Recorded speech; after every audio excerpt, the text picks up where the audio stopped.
Сейчас начнем рассказ. Привет всем, с вами ваша Silver Butterfly, Серебряная бабочка.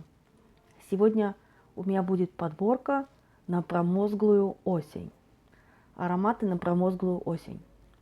Только я обрадовалась, что у нас такое теплое время года, бархатный сезон, бабье лето, я уже сделала клип, и бац, пошел такой чуть ли не ледяной дождь, сразу похолодало, и стала промозглая погода, и я вот сейчас делаю видео ароматы на промозглую осень. С чего же мы начнем? И начнем мы с Dolce Gabbana. The One. Как-то раньше я его не допонимала, а потом бац, и поняла. Весь фокус в том, в носке. Когда начинаешь часто носить что-то в определенный сезон, вот именно у меня как раз выпадает это на осень. И все, он приклеивается к тебе как аромат для осени. И причем не просто для осени, а такой промозглой осени, которая такая противная, и аж неохота выходить на улицу, хотя надо. Ну, сегодня опять я не буду говорить про ноты, а буду говорить про эмоции. Такой аромат должен стоять у женщины на полке, чтобы возбуждать свои собственные эмоции, чтобы быть сексуальной. Вот в этом аромате это есть. Как-то так удалось Доминика Дольче и там какой-то там Габбана это в эту бутылочку поместить. Что же еще? Когда холодно, хочется тепла, хочется сесть около камина и выпить чай или кофе с печеньями. Вот этот аромат мне моментально поднимает настроение. Это печеньки, такие вот немного с миндалем или немножко подсахаренные, чтобы осень не была такая промозглая, слякотная, а когда приходишь в дом, все весело, все тихо, спокойно, и вот это аромат о миротворении и в то же время о каком-то счастье. Дальше. So Elixir Bois Sensuel. Вот такая версия. Сейчас ее не достать. Она у меня тоже почему-то ассоциируется именно с промозглой осенью. Кстати, когда я еще не увлекалась Yves Rocher, ну, начала захаживать на нюх. Как говорится, я слышу запах сыра. Но это не сыр был, а это был вот такой вот ванильный лес. Это шедевр. Про него уже рассказал любой блогер, включая меня. Вот если бы таких ароматов они создавали побольше, у Yves Rocher закрепилась бы репутация очень интересных формул и композиций. Но дело в том, что Yves Rocher скачет от года к году. То есть сначала у них классные ароматы, потом у них как-то все съезжает на очень разбеленные ароматы, однотипные. А потом бац, выстреливает какой-то шедевр, и опять все ринулись покупать. И, к сожалению, этого больше не будет. Так же, как и другой. Вот именно промозглой осенью мне хочется его носить. Значит, рассказываю. Раньше у нас Yves Rocher был везде. На каждом чуть ли не углу, ну не углу, по крайней мере в даунтауне было раз, два, три магазина. Из этих 3 магазинов остался один единственный. И вот я собираюсь сегодня, кстати, туда пойти, посмотреть. И что хочу сказать. Я привыкла к этому Yves Rocher через вот эти вот ванильные, смолистые ароматы, амбровые, тягучие. Потому что вот эти легкие, они меня когда-то не цепляли вообще. для меня это было ужасно, то есть как это не подчеркивает мою индивидуальность, я хочу быть такой яркой. Ароматы были такие как бы немножко водянистые у них. И я все проходила мимо. Может быть и зря, а может быть и не зря, может быть как раз мое время пришло сейчас. Я этот аромат обожаю, ваниль нуар. Что хорошо в нем? Все. То есть, кто любит ванильку, да? Для меня это ванильное мороженое. Кстати, я обожаю ванильное мороженое, а мой муж обожает шоколадное мороженое. Я обожаю шоколад в любом виде. Мой муж тоже обожает шоколад в любом виде. Но вот именно здесь и то, что я люблю, и что мой муж любит. Кстати, теперь про мою дочку. А моя дочка любит и то, и другое. То есть и от мамы, и от папы. И вот этот аромат, это такой какой-то, я не знаю, семейное счастье, такое в секрете. Как быть счастливым? Вопрос. Никому об этом не говорить. Ответ. Вот в этом секрет такой вот ваниль нуар. Теперь его еще не найдешь. И он еще такой как бы немножко цветочный, как будто бы вот в это мороженое положили кусочки лаванды, вот эти маленькие лепестки засахаренные. Такая прелесть, просто сексуальная такая вещичка. Я не знаю, а что я не ношу? Вот как раз, как только начинается промозглая осень, я про него вспоминаю. Ни раньше, ни позже. Спасибо тебе, Ифраше, что дал мне такую возможность. Вот опять еще одна штучка на промозглую осень. So Elixir Purple. Тоже я не ценила когда-то. То есть ценила, когда он исчез с полок, тогда я заценила. Такая картинка. Слякоть, дождь. И вот этот Ифраше, который у нас есть в даунтауне, он остался один-единственный в таком торговом центре в подземелье, почти рядом с метро. И когда я выхожу из метро, и этот Ифраше стоит постоянно, и вот, ну как туда не зайти? И как не понюхать? Ну я захожу, нюхаю, выхожу. И вот именно с таким ароматом идешь, как бы ты на себя набрызгал и думаешь, нет, надо вернуться. И потом покупаешь что-то другое постоянно. Здесь, мне кажется, кстати, опять же, какая-то засахаренная орхидея. Хочу немножко даже брызнуть. Это как будто бы засахаренная орхидея и засахаренный такой виноград. Кстати, вы видели, который сделал я компот. И компот оказался вот таким вот цветом. Там немножко было гвоздики, медовой такой гвоздики. Вот это оно. Это настолько приятная вещь и настолько редкая. И, кстати, этот аромат не похож ни на что другое в данный момент в современности. То есть он не утратил свою актуальность, современность и в то же время классный, манки такой.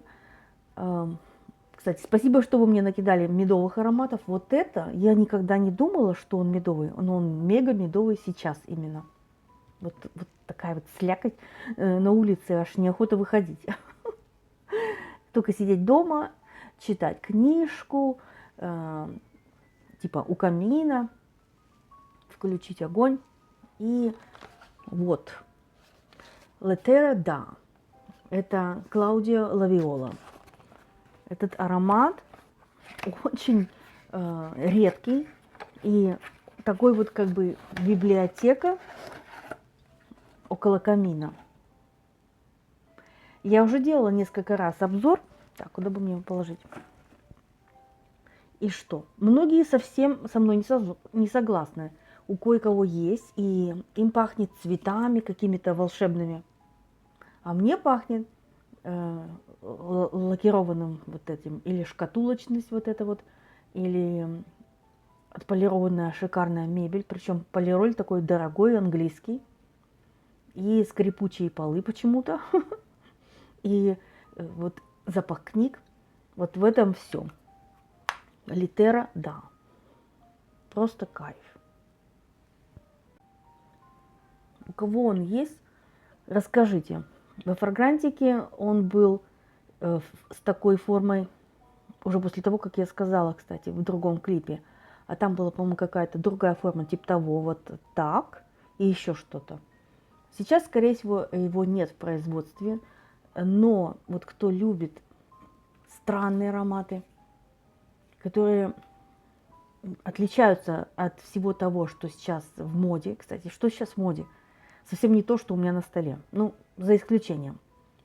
В моде сейчас какие-то мелкие школьная пора, жвачки. То есть как бы поколение не мое, но уже как бы немножко уже подстарилось или как бы повзрослело. У них идет тоже ностальгия. И вот идут вот эти вот ассоциации мел на доске, чернила, что-то минеральное. Вот это в моде. Как у нас тогда было в моде цветы, сигареты, ну, что-то такое, когда сидишь в баре, и можно и курить, и пить, и никто тебе слова не скажет. Сейчас можно только пить. Может быть, это хорошо? Кто у нас зожник? ЗОЖ – это здоровый образ жизни. А кто у нас грешник? Поднимите руки, напишите, кто есть кто. Интересно узнать. Ой, идем дальше. Вот. Очень редко его использую, но использую. Как раз таки, вот когда дожди, лучше всего раскрывается вот эта пани Валяска. Не хочет даже брызнуться. Ой, ну это какая Матрона Ивановна, опять же. Когда пойдет дождь, он раскрывается во всей своей красе. Это какой-то черный деготь, черное кофе. Ну, чуть ли не какая-то гадалка. Кстати, иногда я еду по таким райончикам Торонто, и там такие надписи написано psychic. Psychic по-английски это гадалка, которая гадает там на твоей руке или там на картах. И мне так и подмывает туда сходить, хотя я не сторонник всего этого. И как бы я проезжаю мимо этой остановки и еду, а сама каждый раз думаю, как мне хочется туда зайти, там еще так завлекательно все написано. Вот мне показалось, что именно таким ароматом должно пахнуть вот в этом заведении. Ну, это, скорее всего, частная лавочка или частная квартира, которая имеет выход прямо на улицу, и дверь, и ты стучишься, типа нок-нок. Кто там? Это я. Погадайте. На картах или на таро. Тоже карты. Кстати, а что я его не ношу? Вот сейчас он расходится, я аж прям кайфую. Очень необычный аромат. Мне, кстати, нужно его поизучать. Я каждый раз закидываю на полку столько всего, что сама потом забываю, потом вспоминаю. И для меня это как новое открытие. И я думаю, хорошо, что я его до сих пор от него не избавилась или не передарила, потому что есть о чем рассказать, кстати. Вот эти два абсолютно антипода. Это вот такая гадалка, цыганка Аза, а вот эта девчонка молодая, неискушенная, которая любит сидеть в кафе и есть печеньки и кофе, пить кофе. Или даже капучино. Что у меня тут еще? Кто-то любит еще послаще. Ну, типа, я не знаю кого.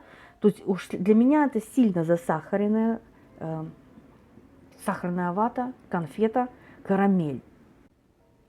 Вот. Так и вспоминается вот этот вот умпа-думпа с этого Чарли Chocolate Factory и шоколадная фабрика. Когда вот эти вот гномики пели умпа-думпа. Или умпа-лумпа, та-да-та-та. Ой, какой он классный сахар. Я в последнее время вообще отторгаю все такое, да. Но как только начинаю нюхать, думаю, а почему нет? Почему я такое не делаю? Надо возвращаться к своим же собственным духам в разное время года, и он будет абсолютно по-разному с вами разговаривать. Вот сейчас он разговаривает со мной по-французски. Comment ça va? Ça va bien. Ça va bien. Et vous? О, какая прелесть, какая прелесть. Товарищи, я не знаю, то ли это ковид, то ли что. Будто бы эту сахарную вату забыли около кофе. Что-то сегодня у меня с этим кофе. Причем это как будто бы сахарная вата и кофе. А когда-то у меня была, ну, карамель, противная, сахарная вата, но в то же время сладкая. И мне казалось тогда лакрица, как этой же ноты, как Лолита Олимпика. Оригинал, который у меня есть. Вот. А сейчас совсем другое кино. Ну, то есть, как будто бы подменили аромат и сделали его намного искушенней. Кстати, и теперь я его не вижу на полках. А если увижу, то, наверное, возьму больше. Там были и 100 миллилитров. А я взяла себе так, по-скромному, сколько там? 30-очка, типа мой любимый размер. Ну, сами знаете, то есть в парфюмах. Что я опять? Так, а вот этот аромат. Это как бы напоминание о лете, которое прошло. Кстати, лето было классное, настолько шикарное, как никогда. Дождей было мало, было много солнца, был огромный урожай всего. И здесь вот осталась только трава, скошенная трава. Ну что ж, я побрызгаю.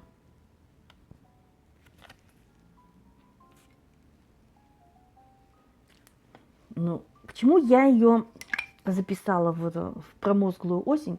В принципе, она могла бы спокойно зайти и в лето, и даже вот в мою самую первую осеннюю подборку, и во вторую. Это у меня уже третья или четвертая подборка на осень.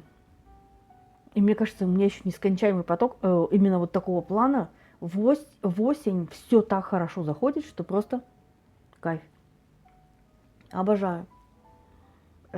Редкий аромат, опять же. Кстати, я сказала, что это Ромео ди Джильи, итальянцы. И я очень люблю итальянские ароматы. Но у нас, к сожалению, ничего не продается из новинок. Это надо искать, усиленно ездить по всем магазинам, как бы рыскать. Сейчас у меня этого времени просто не хватает, а так бы я это делала. И вот еще одна редкость, которую я все-таки успела схватить.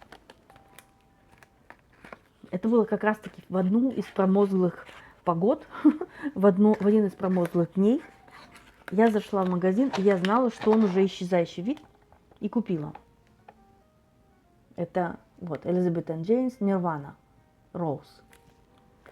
И я потом подсела на этот аромат. Он был как бы и герань, и роза с сигаретами, и что только не было. И потом я его закинула, потому что у меня столько новых парфюмов появилось. А сейчас опять вот я хочу им побрызгаться. Вот так. И даже был такой момент, что я приходила к своей подружке, и пахла вот этой вот подвальной розочкой, затхлой. Кстати, она вовсе уже не подвальная, она такая классная какая-то, секси-бомб, опять же. Секси-бомб, секси-бомб, секс-бомб, you my секс-бомб. Прелесть. Какое хорошее решение я тогда приняла. Там всего было 2 на прилавке. Я сначала один пришла, купила налетом как бы. Потом долго не спала, утром пришла и зацепила вторую, как бы, бакап свой. И все. Теперь у меня вот такие 2 сигаретные пачки. То есть сигарета, пущенная в лужу около розового куста, помните? Ну что же, я не знаю, что вам показать такое, что у меня number one, number two, number three. То есть они настолько все хороши, что я не могу выбрать среди вот этой десятки какую-то самую лучшую. Они все настолько приятные. И все абсолютно в разных направлениях. Изучайте, вам понравится, потому что сначала женщина думает, ой, мне вот только вот свеженькие подавай, или там мне какие-то вот таинственные, загадочные, а мне какие-то очень странненькие, а мне всякие. Так вот, мне всякие. И я желаю вам, чтобы вы тоже разнюхивали всякие ароматы. И потом постепенно у вас формируется собственный стиль парфюмерный. И вы будете спокойно жонглировать этими бутылочками, когда, куда пойти, у вас будет уже конкретное мнение, что, где, когда. И во сколько купить такое дело. Нанести, вернее. Вот так. На этом я заканчиваю свой репортаж про ароматы на промозглую осень. Расскажите, что вы используете на промозглую осень. Спасибо, что накидали тогда. Накидайте мне сейчас тоже идей. Очень интересно, чем вы живете, дышите. На этом я заканчиваю репортаж. Всем всего самого-самого хорошего. С вами была Silva Butterfly, Серебряная бабочка. Пока-пока, я полетела.